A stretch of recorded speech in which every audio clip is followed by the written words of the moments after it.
വളരെ പെട്ടെന്ന് തയ്യാറാക്കാൻ പറ്റുന്ന ഒരു ഗീ റൈസ് ആണ് ഇന്നത്തെ റെസിപ്പി. എല്ലാവരും ഒന്ന് ട്രൈ ചെയ്യണം. നമുക്ക് നേരെ വീഡിയോയിലേക്ക് കിടക്കാം.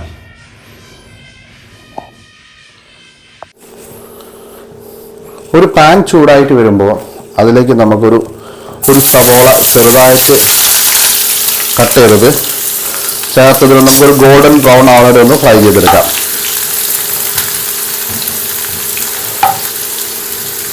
നെയ്ച്ചോറ് ഗാർണിഷ് ചെയ്യാൻ വേണ്ടിയിട്ടാണ് ഈ സവോള നമ്മൾ ഫ്രൈ ചെയ്തെടുക്കുന്നത്. ഇതുകൂടാതെ തന്നെ നമുക്ക് കുറച്ച് കാഷ്യൂനട്ടും അതുപോലെ കുറച്ച് ഉണക്ക മുന്തിരി കൂടി ചേർത്ത് നമുക്കൊന്ന് ഫ്രൈ ചെയ്തെടുക്കണം. ഈ സവോള ഒന്ന് നല്ല ക്രിസ്പി ആവുന്നവരെ ഒന്ന് ഫ്രൈ ചെയ്യുക. സവോള തിന്നായിട്ട് വേണം ഇത് കട്ട് ചെയ്യാൻ.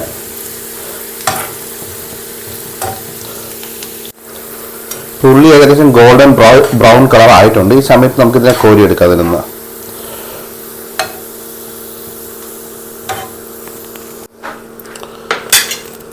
ഫ്ലെയിം ഒന്ന് കുറച്ച് വെച്ചതിന് ശേഷം ഇതിലേക്ക് നമുക്ക് കുറച്ച് ഉണക്ക മുന്തിരി ചേർക്കാം.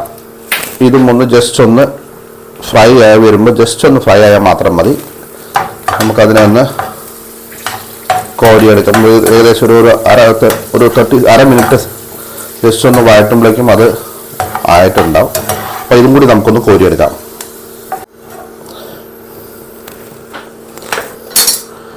ഇതിലേക്ക് കുറച്ച് കാഷ്യൂനട്ട് കൂടി ചേർക്കുകയാണ്. ഇതൊന്ന് ജസ്റ്റ് ബ്രൗൺ കളർ ആയാൽ മാത്രം മതി. അത് നമുക്ക് കോരിയെടുക്കാം, വറുത്ത് കോരിയെടുക്കാം.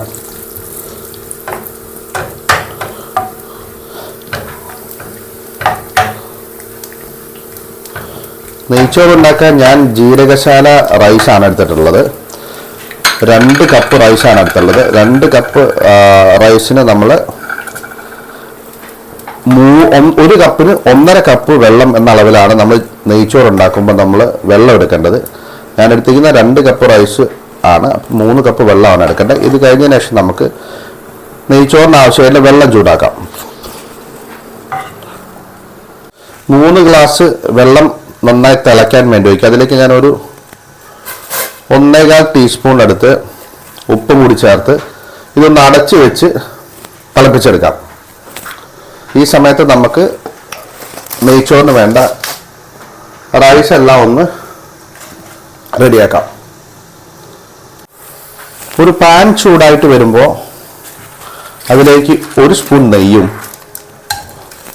കുറച്ച് വെളിച്ചെണ്ണ ഒഴിച്ച് ഒന്ന് ചൂടായി വരുമ്പോൾ നമുക്കതിലേക്ക്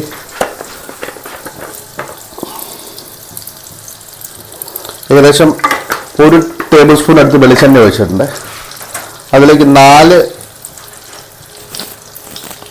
ഗ്രാമ്പു, 4-5 ഗ്രാമ്പു, ഒരു 4 ഏലക്കായുടെ പൊടിച്ചത്, ഒരു 1.5 ഇഞ്ച് 2 ഇഞ്ച് വലുപ്പമുള്ള പട്ട, ഇത് 3 ചേർത്ത് നന്നായിട്ടൊന്ന് ചൂടാക്കിയെടുക്കാം.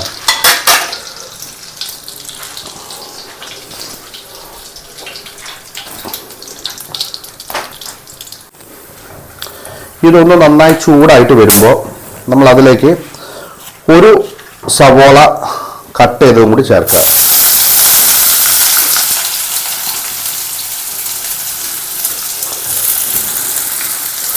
സവോള ഒന്ന് നന്നായിട്ട് ഒന്ന് ലൈറ്റ് ബ്രൗൺ കളർ ആവുന്നവരെ ഒന്ന് വഴറ്റിയെടുക്കുക. ഒത്തിരി വഴന്ന് വരേണ്ട ആവശ്യമൊന്നുമില്ല. ജസ്റ്റ് ഒന്ന് വഴന്ന് ഒരു ലൈറ്റ് കളറിൻ്റെ ആ ഒരു സ്റ്റിഫ്നെസ് ഒന്ന് മാറുന്നവരെ ജസ്റ്റ് ഒന്ന് വഴറ്റിയെടുക്കുക. എന്നതിന് ശേഷം നമുക്ക് നേരത്തെ കഴുകി അരിച്ചു വെച്ചിരിക്കുന്ന വെള്ളമെല്ലാം തോർത്ത് വെച്ചിരിക്കുന്ന 2 ഗ്ലാസ് കൈമ റൈസ്, ഞാൻ ജീരകശാല റൈസാണ് എടുത്തിരിക്കുന്നത്, ആ റൈസും കൂടി നമ്മളിതിൽ ചേർത്ത് നന്നായി ഒന്ന് മിക്സ് ചെയ്തെടുക്കാം.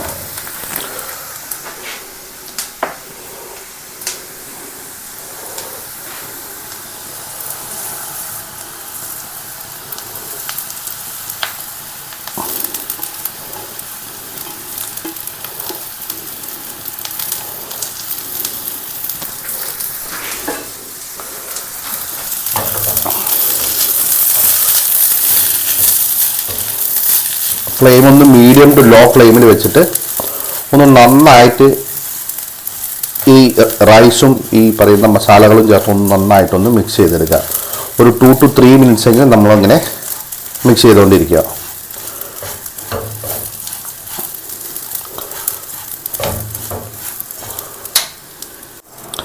ഇപ്പോൾ റൈസ് എല്ലാം നന്നായി നെയ്യും എണ്ണയായിട്ടെല്ലാം മിക്സായി നന്നായി ഒരു മീഡിയം സൈസ് ഫ്രൈ ആയി വന്നിട്ടുണ്ട്. ഇനി നമുക്ക് വെള്ളം ചേർക്കണം.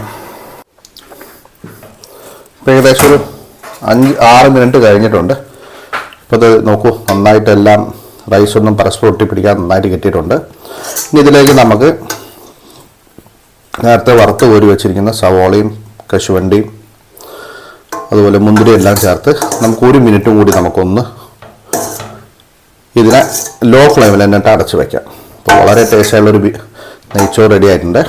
ഇതിലേക്ക് നമ്മൾ നേരത്തെ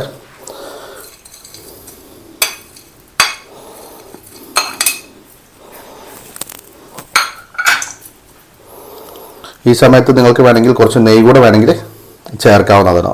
നിങ്ങൾക്ക് വേണമെങ്കിൽ ചേർത്താൽ നെയ്യ് ഇനി നേരത്തെ നമ്മൾ ചേർത്തത് കൂടുതലാണെന്ന് തോന്നുന്നുണ്ടെങ്കിൽ നെയ്യ് നിങ്ങൾക്ക് ചേർക്കണമെന്നില്ല. അല്ലെങ്കിൽ കുറച്ച് നെയ്യ് കൂടി ചേർത്ത് കഴിഞ്ഞാൽ കുറച്ചുകൂടി ടേസ്റ്റ് ആയിരിക്കും. അപ്പോൾ എല്ലാവരും ഈ റെസിപ്പി ഒന്ന് ട്രൈ ചെയ്യണം. അപ്പോൾ വീണ്ടും നല്ലൊരു വീഡിയോ വരുന്നതായിരിക്കും. എല്ലാവരും ടേക്ക് കെയർ. Bye bye.